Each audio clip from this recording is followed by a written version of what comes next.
Hello, everyone, and welcome to channel Trevor-The-Timmy and an episode this week of what I'm buying. I thought this would be interesting to start putting out each week in terms of some good speculation targets or just good targets to pick up for that week. We'll have a couple different categories as we dive into it. If you're interested in what I've been doing so far, definitely consider liking and subscribing. Would appreciate that, or leave a comment below. So jumping right in. So looking at the categories we're going to have, I'm going to try to keep everything on the somewhat lower side. We're not going to be going for any, $500 reserve list cards or anything crazy that way. A mono lilies, nothing like that. That's just not something that myself or most average people are buying, especially buying in lots of stock. So the categories I'm going to go with are the penny stock categories, I'll call it. Anything under $1, just something cheap that's a good pickup, whether it's for personal use or potentially to speculate on. A lot of these will probably end up being buy lists if you're looking to sell them. So it's tough to sell $2 and $3 cards and make a lot of profit on them, but definitely good to keep an eye on. We're going to look at what I call bread and butter section. I like to buy a lot of cards in that $5 range, slightly above, slightly below. I think there's always a lot of good opportunities to buy cards at around $5 and hope that they double or triple. Getting to sell them out then at roughly 10 to 15 makes for easy money in most situations, or saves you a good amount of money when they're reprinted. So I definitely like buying a lot at that. It also keeps shipping costs down because you're just still using a stamp. Basically, you don't need to pay for tracking, which really ups the cost of shipping. Look at a mid-range pick, as I call it, something in the $10 to $20 range. And then finally, we'll go with a big spender, something above $20 for anyone who might want to go with a little bit more expensive option. Generally with those, when you're reselling them, you're going to need to put tracking on then. With everything here, I'm hoping to double up on it. So that would be the goal for everyone, is that this would double up, ideally in the 1 to 2 year time frame. I would plan on 2 years with any of them, but anything in that range would definitely be ideal. It's a chance some of them could go a little bit longer. So jumping in, our first pick in the penny stock category, we're going with Rimewood Falls. I think this is also a good stand-in for any of the snow dual lands or even the uncommon lands from that set. They're all pretty good picks. Currently, you could buy a bunch of these on TCG if you wanted to at 50 cents.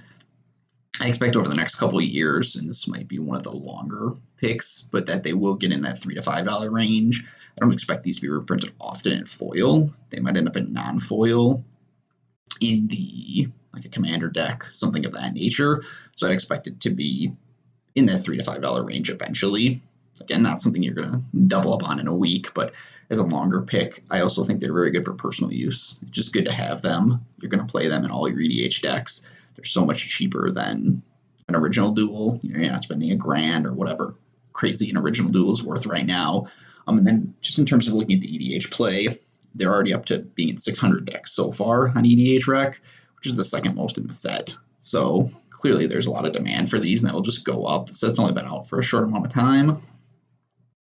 So looking at our bread and butter pick of the week, we're going with Rings of Bright Earth.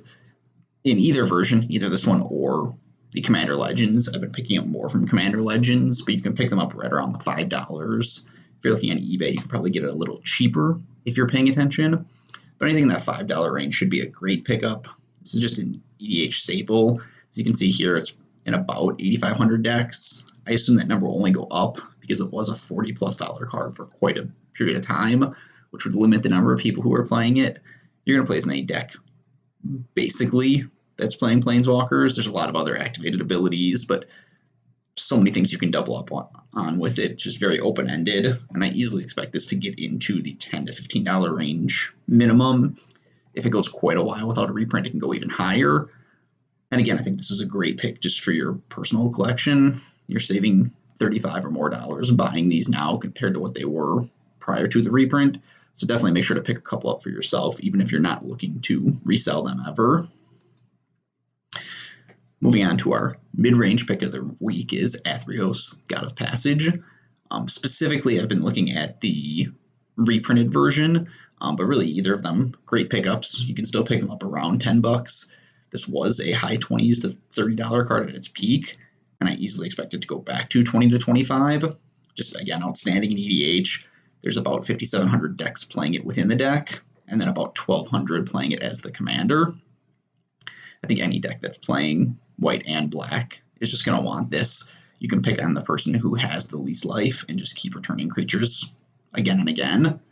So it just goes into almost any EDH deck. And at the lower price, more people will pay to actually have one in their deck. As the cards start to get in the high 30s and 40s, it limits the market a little bit. So I think this is a great one to pick up. And then our final pick of the week, we're going with the big spender. This should be an obvious one for most people paying attention, but Ugin the Spirit Dragon.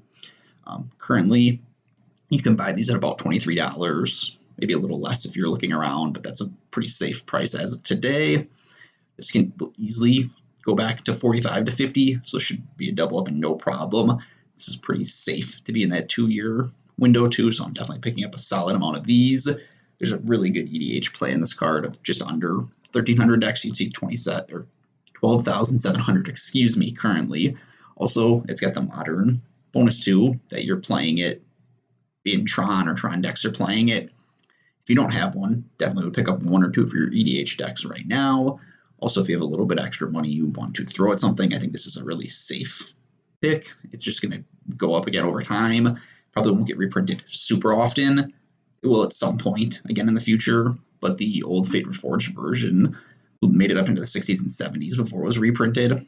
So I think if you're buying them at the price right now, you'd very easily be able to double up at around 50 and sell them before there's any kind of reprint. So those are the picks for this week so far, just the first picks in this episode. Again, if you like it, if you have any thoughts on any of the picks, please leave a comment below. Definitely consider liking and subscribing, and we'll start putting these out weekly just to see how we can do overall in terms of the picks and what I'm buying. So thank you again, everyone. Have a great night.